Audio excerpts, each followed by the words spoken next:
el nombre del Padre, en el nombre del Hijo,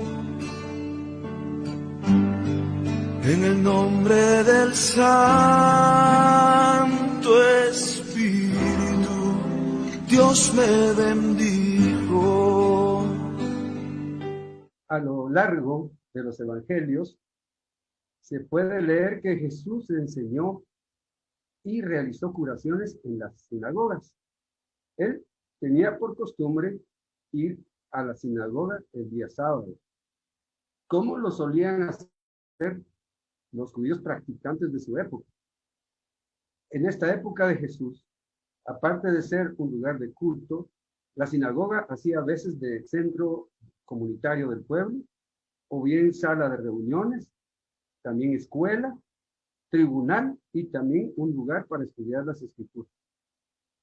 Los sábados, la comunidad se reunía en ella para orar y leer las escrituras. Vale la pena, mis hermanos y hermanas, aclarar que la palabra sinagoga viene del griego sinagoge, que originalmente significaba reunión. Por eso nuestro evangelio de hoy nos presenta a Jesús llegando a Cafarnaúm, y al llegar entró en la sinagoga y se puso a enseñar. La narración de San Marcos nos dice que los judíos que ahí se congregaban quedaban asombrados de su doctrina, porque les enseñaba como quien tiene autoridad, y no como los escribas, cuya enseñanza dependía de lo que otros habían dicho o escrito, es decir, en la ley. En cambio, nuestro Señor Jesucristo enseñaba con autoridad venida de Dios, y además autoridad para dominar a los espíritus malignos. Vamos a proclamar el Evangelio de Jesucristo según San Marcos. Gloria a ti, Señor.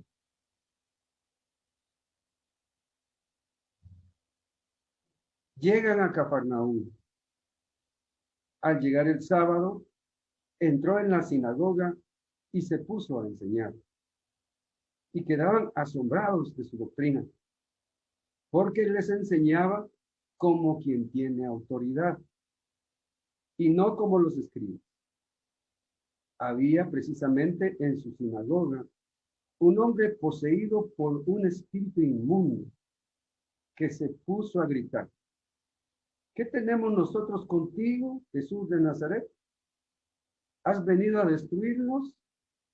Sé quién eres tú, el Santo de Dios. Jesús entonces le ordenó, diciendo: cállate y sal de él.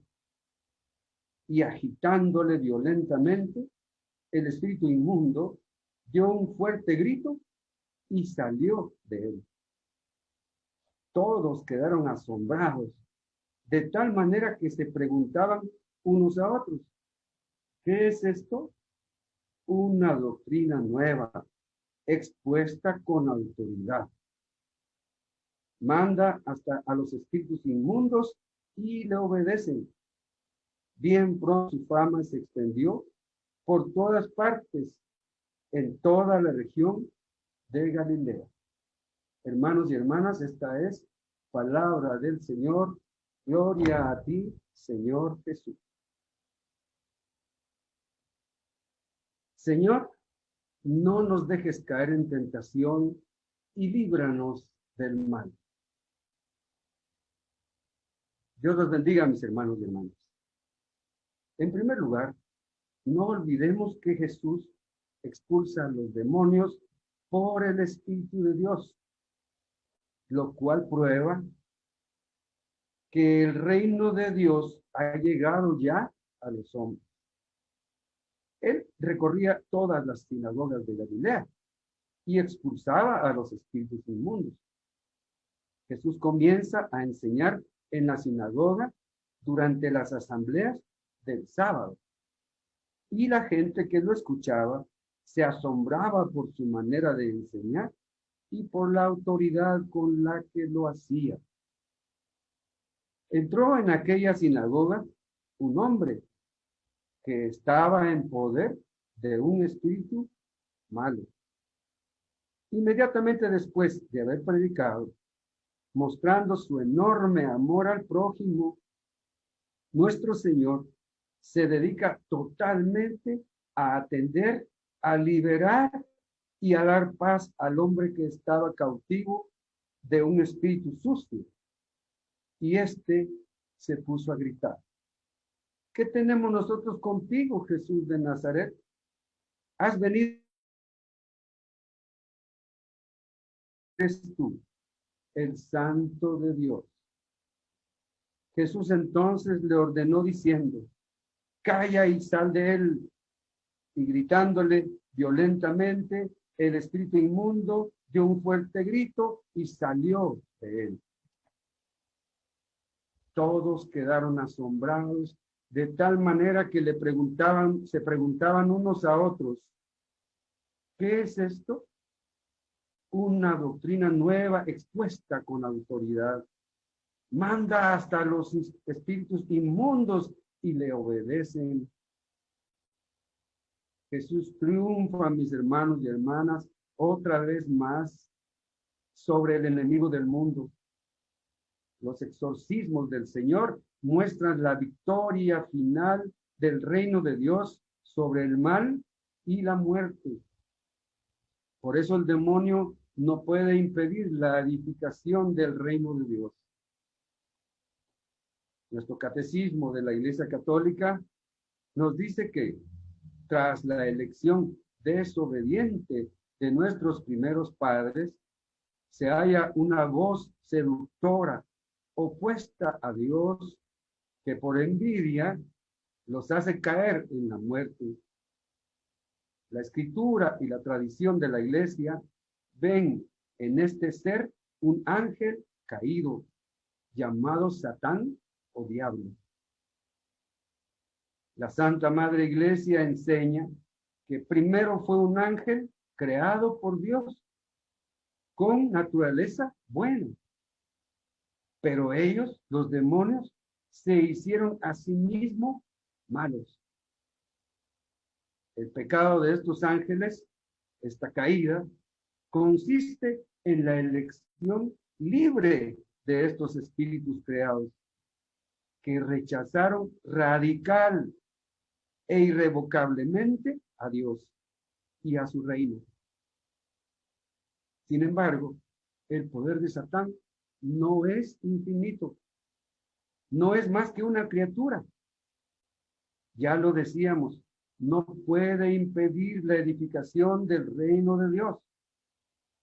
Aunque Satán actúe en el mundo por odio contra Dios y su reino en Jesucristo, y aunque su acción cause graves daños de naturaleza espiritual e indirectamente incluso de naturaleza física, en cada hombre y en la sociedad, esta acción es permitida por la divina providencia,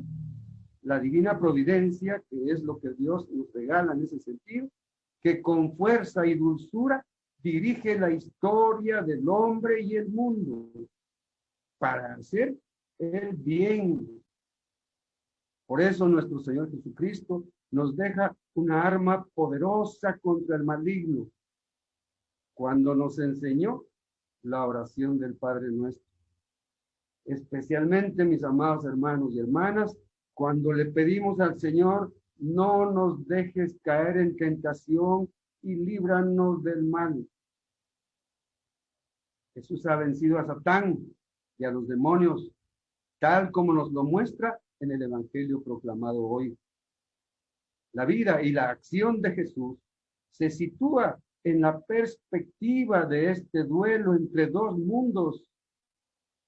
Nosotros tenemos libre albedrío, es decir, que podemos decidir de qué lado estamos, si el lado del bien o el lado del mal. Pero no olvidemos que nuestra naturaleza humana es débil y que con facilidad Satán nos puede vencer, sino conscientes de nuestra fragilidad espiritual, pedimos al Padre ayuda y fuerza para no caer en el pecado.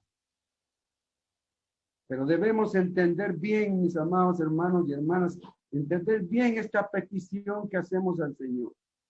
No le suplicamos que nos libre de las tentaciones diarias, sino que no nos deje caer en la tentación radical y definitiva de rechazar el reino de Dios y abandonar la fe en Jesucristo. Eso sería un terrible pecado contra el Espíritu Santo. El hecho de que Jesús incluya esta petición en el modelo de oración que transmite a sus discípulos nos lleva a pensar que la tentación no es en la vida cristiana algo ocasional o bien algo pasajero. Tiene que tratarse más bien de una situación permanente con la que hemos de vernos los cristianos a lo largo de nuestra vida.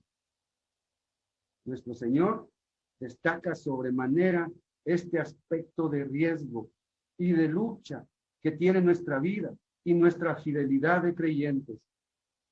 La respuesta que Dios nos pide no es fácil, no es simple. Está llena de responsabilidad cristiana, de pertenencia total y definitiva al amor a Dios. Vamos a ser probados, mis amados hermanos y hermanas, probados en nuestra fe. Y debemos resistir y superar las tentaciones del maligno. No podemos dejarnos vencer por el enemigo de nuestra salvación, por los engaños y astucias de nuestro enemigo común. Por eso, no debemos dejar de incluir en nuestro diario vivir esa petición cotidiana al Padre. No nos dejes caer en tentación, mas líbranos del mal. El objetivo final es, en definitiva, la salvación del hombre. Por eso Jesús afronta personalmente a Satán y lo reporta contra él la victoria. Jesús ha vencido al enemigo, mis hermanos y hermanas. Afronta también a los espíritus malignos que tienen poder sobre la humanidad pecadora y los vence en su terreno. Jesús, al enviar en misión a sus discípulos, les comunica su poder sobre los demonios. De hecho, ellos mismos comprueban que les están sometidos los demonios. Prueba evidente de la caída de Satán. Y así será en todos los siglos. Uno de los signos que acompañarán a la predicación del Evangelio, juntamente con los milagros. Pero aún los discípulos misioneros de Jesús estamos expuestos a las tentaciones del enemigo. Si no, recordemos la traición de Judas y las negaciones de San Pedro. Y de alguna forma nos enteramos de que la lucha contra el mal persiste constantemente. Jesús nos ha dejado la responsabilidad de descubrir otras formas de ataques del maligno. Por ejemplo, la magia, las supersticiones, los espíritus adivinatorios, la idolatría, en que se hacen adorar a los demonios e invitan a los hombres a su mesa. San Pablo, mis amados hermanos y hermanas, nos lo advierte en la primera carta a los Corintios. Nos dice: pero los sacrificios de los paganos van ofrecidos a los demonios y no a Dios. Y no quiero que ustedes entren en comunión con los demonios. No pueden beber al mismo tiempo de la copa del Señor y de la copa de los demonios. ni pueden tener parte en la mesa del Señor y en la mesa de los demonios. Actualmente, la tecnología ha sido invadida, infestada por esas confusiones que el maligno infiltra por medio de las redes sociales. Y sobre todo cuando ocurre esto entre jóvenes, desde los niños y adolescentes hasta los adultos. Algunos están plenamente sirviendo a Satán con juegos diabólicos y videos pornográficos que los alejan de Dios. Este es tiempo, mis hermanos y hermanas, de que lo digamos nosotros a los cuatro vientos, que denunciemos estos actos diabólicos y que cuidemos a nuestros nietos, a nuestros hijos, a nuestros seres amados. Enseñémosles con nuestro ejemplo para apartarlos de estas tentaciones modernas. Nosotros, los padres de familia, queridos hermanos y hermanas, somos los responsables de que estas actitudes y tendencias malignas invadan los teléfonos celulares y las tablets que ponemos nosotros en las manos de nuestros seres amados. Debemos estar atentos, mis hermanos, despiertos y vigilantes. Tenemos que tener cuidado porque puede ser que por descuido los estamos llevando hacia un camino del mal. Debemos estar, como les decía, atentos y recordar las palabras de San Pablo a los Corintios. No quiero que ustedes entren en comunión con los demonios. Enseñémosles a rezar la oración del Padre Nuestro y especialmente a poner en práctica en su vida la petición final. No nos dejes caer en tentación y líbranos del mal. Alabado sea Jesucristo, por siempre sea alabado.